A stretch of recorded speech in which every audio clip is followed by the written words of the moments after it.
Testemunhos para a Igreja, volume 3, capítulo 2. A habilidade não santificada. Foi-me mostrado que o irmão B tem sérios defeitos de caráter, que o desqualificam a estar intimamente ligado com a obra de Deus, onde responsabilidades importantes devem ser assumidas. Ele tem suficiente habilidade mental, mas o coração e as afeições não têm sido santificados para Deus. Portanto, não se pode confiar nele como qualificado para uma obra tão importante como a publicação da verdade no escritório em Barrel Creek. Um erro ou negligência do dever nesta obra afeta a causa de Deus como um todo. O irmão B não percebeu seus defeitos, por isso não se reforma.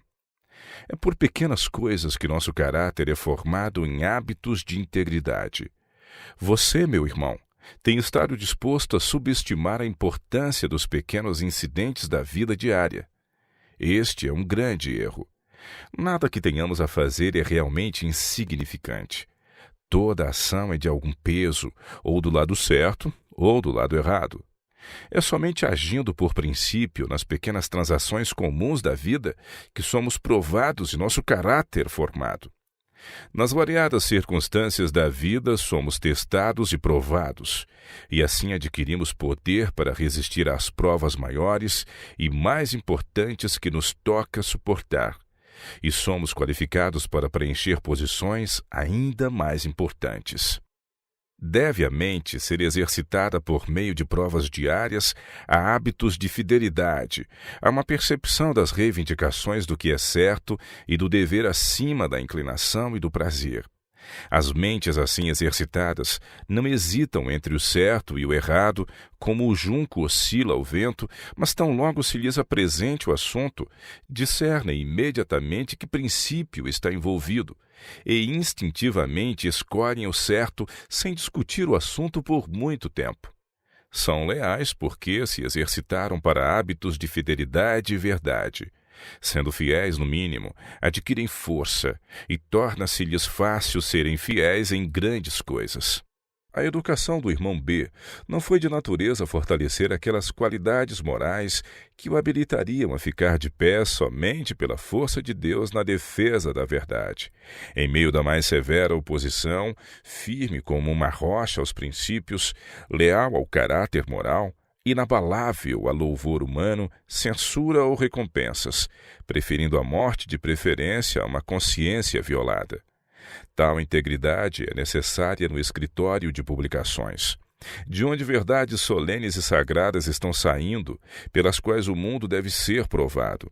A obra de Deus requer homens de alto poder moral para empenhar-se em sua divulgação. Procuram-se homens cujo coração seja fortalecido com santo fervor, homens de firme propósito que não sejam facilmente abalados, que possam renunciar a todo interesse egoísta e dar tudo pela cruz e a coroa.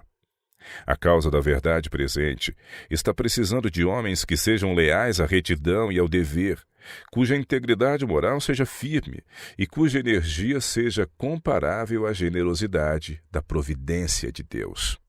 Qualificações como estas são de maior valor do que riqueza incalculável investida na obra e causa de Deus. Energia, integridade moral e forte propósito pelo que é reto são qualidades que não podem ser supridas com qualquer quantia de ouro. Homens que possuem estas qualidades terão influência em toda parte. A vida deles é mais poderosa do que eloquência sublime. Deus requer homens de sensibilidade, homens inteligentes, homens de integridade moral, os quais ele possa fazer depositários de sua verdade e que representarão corretamente seus sagrados princípios na vida diária. Em certos aspectos, o irmão B tem uma habilidade que poucos possuem. Se seu coração fosse consagrado à obra, ele poderia preencher uma posição importante no escritório com a aprovação de Deus. Ele precisa converter-se e humilhar-se como uma criancinha e procurar a religião pura do coração, a fim de que sua influência no escritório ou na causa de Deus em qualquer parte seja o que deveria ser.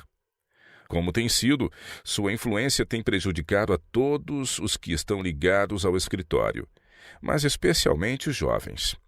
Sua posição como chefe lhe deu influência.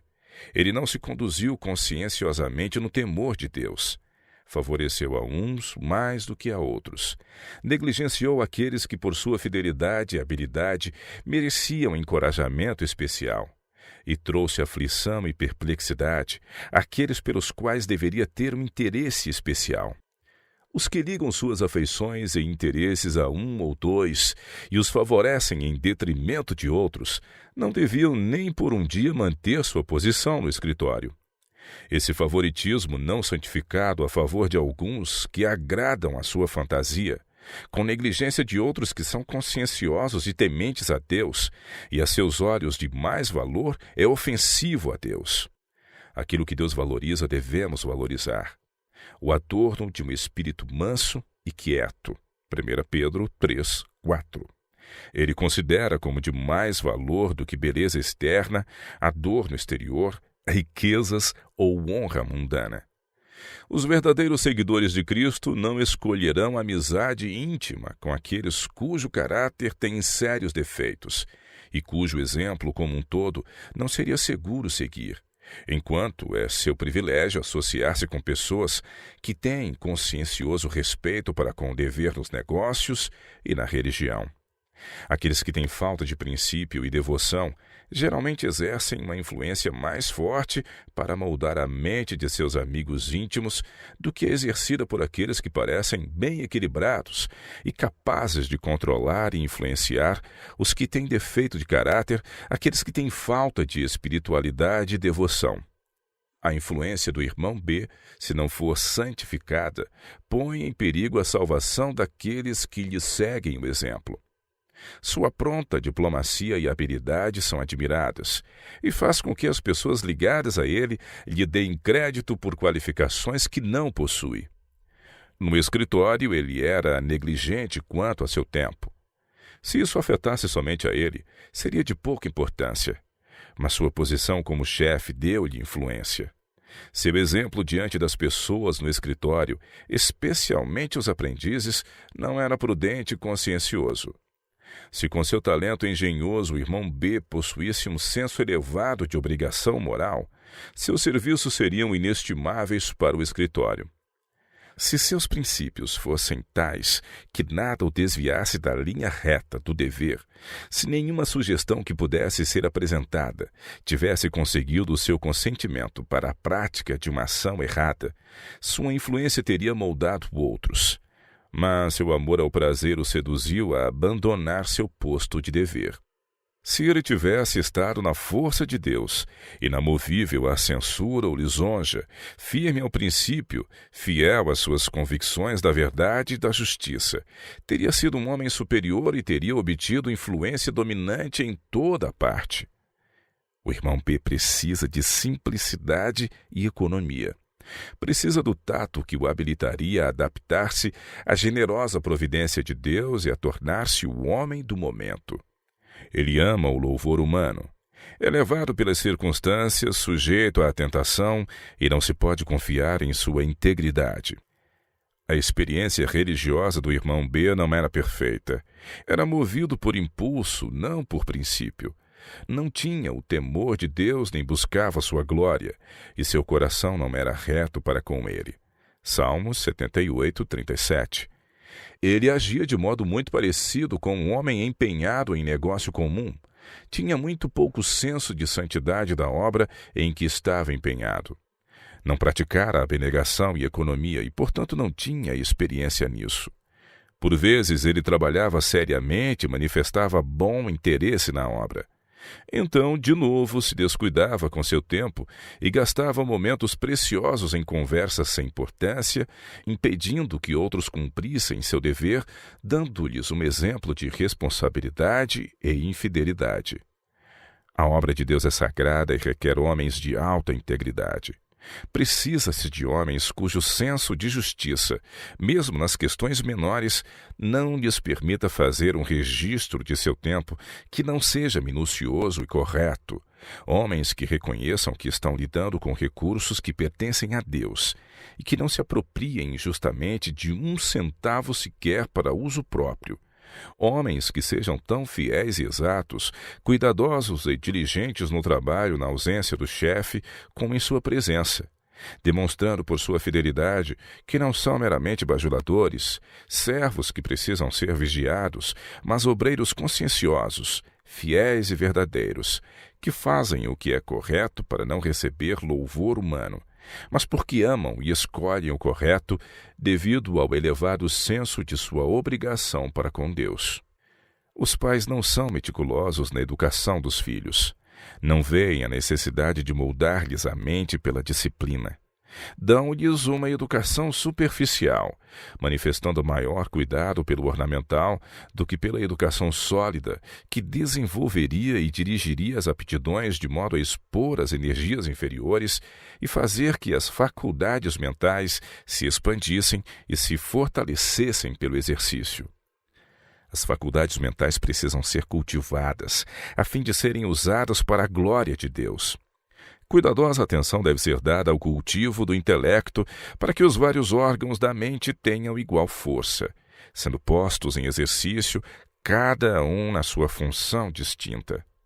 Se os pais deixarem os filhos seguirem a tendência da própria vontade, de sua inclinação e prazer, com negligência do dever, o caráter deles será formado segundo essa norma, e não terão competência para qualquer posição de responsabilidade na vida.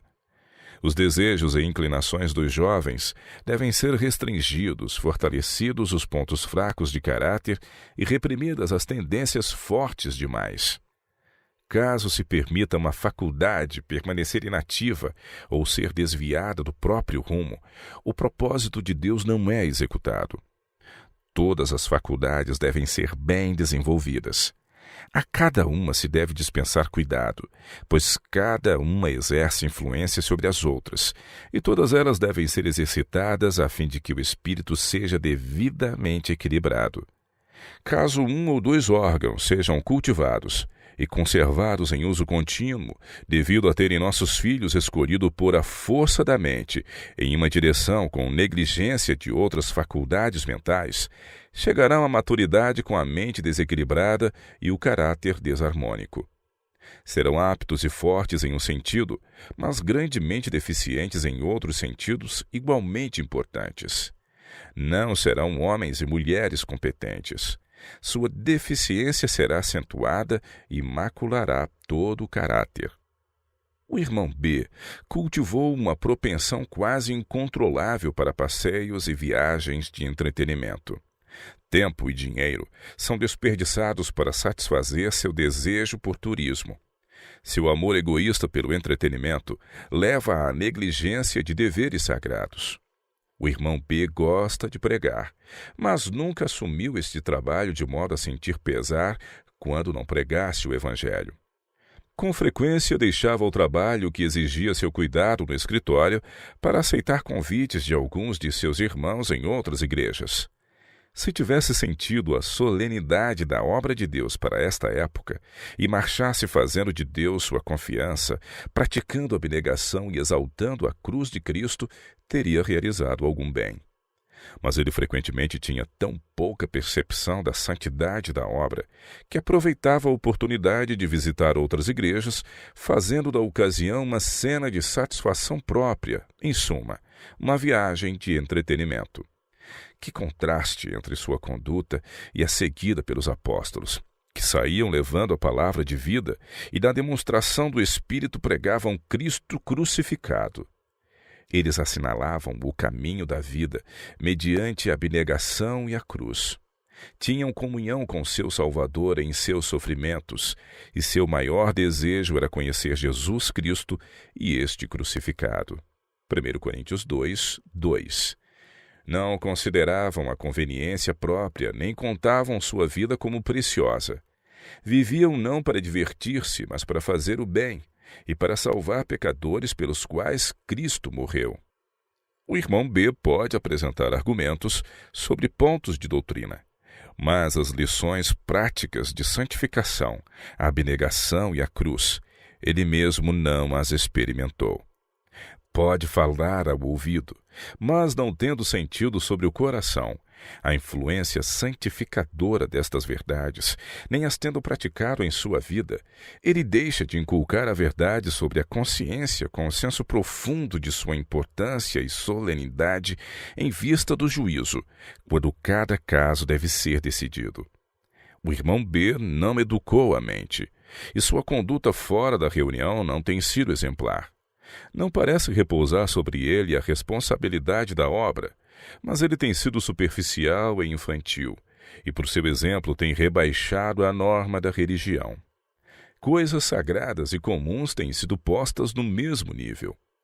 O irmão B não tem estado disposto a suportar a cruz, nem a seguir a Cristo da manjedoura ao tribunal e ao Calvário. Ele tem acarretado sobre si mesmo penosa aflição, buscando o próprio prazer. Precisa ainda aprender que sua força é fraqueza e sua sabedoria é loucura. 1 Coríntios 3:19. Se tivesse sentido que estava empenhado na obra de Deus e que estava em dívida para com aquele que lhe deu tempo e talentos e que requeria que estes fossem usados para sua glória, tivesse ele ficado firme no seu posto, não teria sofrido aquela longa e enfadonha enfermidade.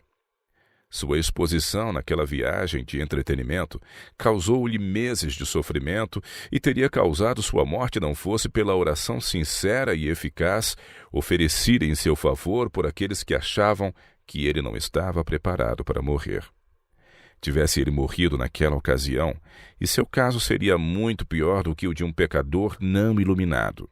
Mas Deus, misericordiosamente, ouviu a oração de seu povo e deu-lhe novo período de vida, para que tivesse oportunidade de arrepender-se de sua infidelidade e remir o tempo. Seu exemplo influenciou a muitos em Battle Creek na direção errada. O irmão B recuperou-se de sua enfermidade, mas quão pouco ele ou sua família se humilharam sob a mão de Deus. A obra do Espírito de Deus e a sabedoria que vem dele não são manifestas para que possamos estar felizes e satisfeitos conosco mesmos, mas para que nossa mente seja renovada em conhecimento e verdadeira santidade. Quão melhor não teria sido para este irmão se sua enfermidade tivesse motivado um exame fiel do coração para descobrir as imperfeições de seu caráter, para que as pusesse de lado e com espírito humilde saísse da fornalha como ouro purificado, refletindo a imagem de Cristo. A doença que ele acarretou sobre si mesmo, a igreja o ajudou a suportar. Foram-lhe providenciados atendentes e suas despesas foram em grande medida custeadas pela igreja, mas nem ele nem sua família apreciaram esta generosidade e ternura da parte da igreja. Sentiram que mereciam tudo o que foi feito por eles. Ao irmão B levantar-se de sua enfermidade, sentiu-se ofendido com meu marido porque ele desaprovou sua conduta que era censurável. Ele uniu-se com outros para prejudicar a influência de meu marido e desde que deixou o escritório não tem se sentido bem. Ele mal suportaria o teste de ser provado por Deus. O irmão B não aprendeu ainda a lição que terá de aprender se houver de ser salvo afinal. Negar a si mesmo e resistir a seu amor aos prazeres. Terá de passar pela experiência outra vez e ser provado ainda mais severamente porque deixou de suportar as provas do passado. Ele desagradou a Deus ao justificar-se. Tem pouca experiência na comunhão com os sofrimentos de Cristo. Gosta de ostentação e não economiza seus recursos. O Senhor sabe. Ele pesa os sentimentos interiores e as intenções do coração. Ele compreende o ser humano. Prova nossa fidelidade. Requer que o amemos e o sirvamos de todo o entendimento, de todo o coração e de todas as forças. Marcos capítulo 12, verso 30. Os amantes de prazeres podem aparentar uma forma de piedade que envolve até mesmo alguma abnegação. E podem sacrificar tempo e dinheiro, e ainda o eu não ser subjugado e a vontade levada em sujeição à vontade de Deus. A influência das jovens D era má em Battle Creek. Não tinham sido educadas. Sua mãe negligenciara seu dever sagrado e não refreara seus filhos. Não os tinha criado no temor e admoestação do Senhor. Foram mimados e dispensados de levar responsabilidades até não terem prazer nos deveres simples da vida doméstica. A mãe ensinara as filhas a pensar muito sobre vestuário, mas o adorno interior não foi exaltado diante delas. Essas jovens eram vaidosas e orgulhosas. Sua mente era impura, a conversa delas corruptora. E não obstante, havia uma classe em Battle Creek que se associava com tal tipo de mentalidade, mas não podia associar-se-lhe sem descer a seu nível. Essas jovens não foram tratadas com a severidade que o caso exigia. Gostam da companhia de rapazes, e os rapazes são tema de sua meditação e conversação. Têm modos corruptos, são teimosas e presunçosas. A família inteira ama a ostentação. A mãe não é uma mulher prudente e digna, não está qualificada para criar filhos. Vestir seus filhos para chamar a atenção é de maior significado para ela do que o adorno interior. Ela não tem se disciplinado. Sua vontade não tem sido conformada com a vontade de Deus. Seu coração não está correto para com Deus. Ela é estranha à atuação de seu espírito sobre o coração, o que leva os desejos e afeições em conformidade à obediência de Cristo. 2 Coríntios, capítulo 10, verso 5. Ela não possui qualidades mentais e enobrecedoras e não discerne as coisas sagradas. Permitiu que seus filhos fizessem o que bem entendessem.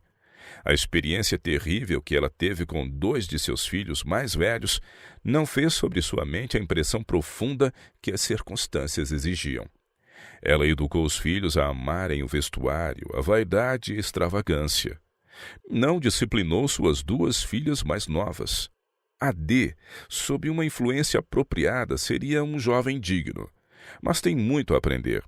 Ele segue a inclinação em vez do dever. Gosta de fazer a própria vontade e satisfazer o prazer, e não tem conhecimento correto dos deveres que recaem sobre um cristão. Alegremente interpretaria como seu dever a satisfação e inclinação próprias. Ele não dominou a satisfação própria. Tem muito a fazer para melhorar sua visão espiritual, para que possa compreender o que seja ser consagrado a Deus e aprender as reivindicações de Deus sobre ele. Os sérios defeitos de sua educação lhe afetaram a vida. Se com boas qualificações o irmão B fosse bem equilibrado e um chefe fiel, seu trabalho seria de grande valia para o escritório, e ele poderia ganhar o dobro do salário. Mas durante os últimos anos, considerando sua deficiência com sua influência não consagrada, o escritório faria melhor sem ele, mesmo se seus trabalhos fossem gratuitos. O irmão e a irmã B não aprenderam a lição da economia. A satisfação do apetite, o amor ao prazer e ostentação têm tido uma influência esmagadora sobre eles. Salário pequeno seria mais vantajoso para eles do que grande. Seriam capazes de gastar tudo por mais que fosse. Esbanjariam e então, ao vir sobre eles a aflição, estariam inteiramente desprevenidos. Gastariam $20 por semana, tão facilmente como 12. Tivessem o irmão e a irmã B sido hábeis administradores, privando a si mesmos, teriam já há tempo um lar próprio e ainda recursos de que servisse em caso de adversidade. Mas eles não querem economizar como outros têm feito, dos quais têm sido algumas vezes dependentes. Se negligenciam aprender essas lições, seu caráter não será encontrado perfeito no dia de Deus. O irmão B tem sido alvo do grande amor e condescendência de Cristo, e não obstante ele nunca sentiu que poderia imitar o grande modelo. Ele reivindica e durante toda a sua vida tem buscado um melhor quinhão nesta vida do que foi dado a nosso Senhor. Nunca sentiu as profundezas da ignorância e pecado das quais Cristo se propôs erguê-lo e ligá-lo à sua natureza divina. É coisa terrível ministrar coisas sagradas quando o coração e as mãos não são santificados. Ser colaborador com Cristo envolve responsabilidades tremendas. Estar de pé como seu representante não é questão de pouca importância. As terríveis realidades do juízo porão à prova o trabalho de cada um. O apóstolo disse: "Por que não nos pregamos a nós mesmos, mas a Cristo Jesus, o Senhor? Porque Deus, que disse que das trevas resplandecesse a luz, é quem resplandeceu em nossos corações, para a iluminação do conhecimento da glória de Deus na face de Jesus Cristo." 2 Coríntios capítulo 4, versos 5 e 6.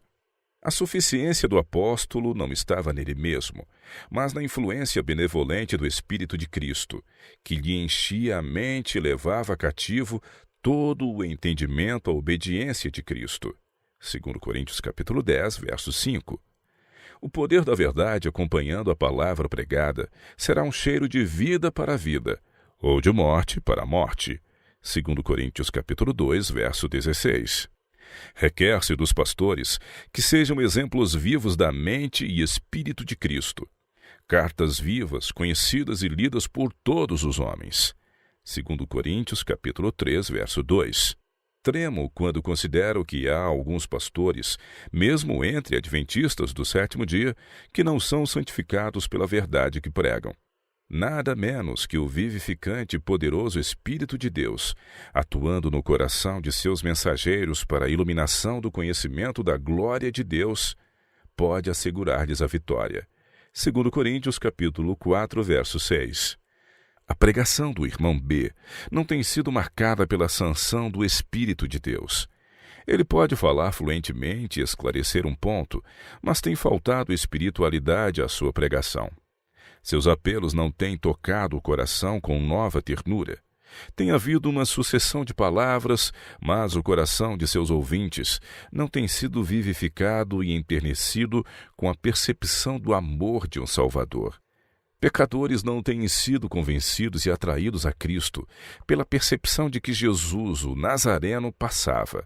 Lucas capítulo 18, verso 37. Os pecadores devem ter clara impressão da proximidade e boa vontade de Cristo em conceder-lhes salvação. O Salvador deve ser apresentado ao povo, enquanto o coração do orador deve ser subjugado pelo Espírito de Deus e ser dele imbuído. O próprio tom da voz, o olhar, as palavras devem possuir um poder irresistível para impressionar corações e controlar mentes. Jesus deve estar no coração do pastor. Se Jesus está nas palavras e no tom da voz, se são suaves com seu terno amor, demonstrar-se-ão uma bênção de maior valor do que todas as riquezas, prazeres e glórias da terra. Pois tais bênçãos não vêm e vão sem efetuar uma obra.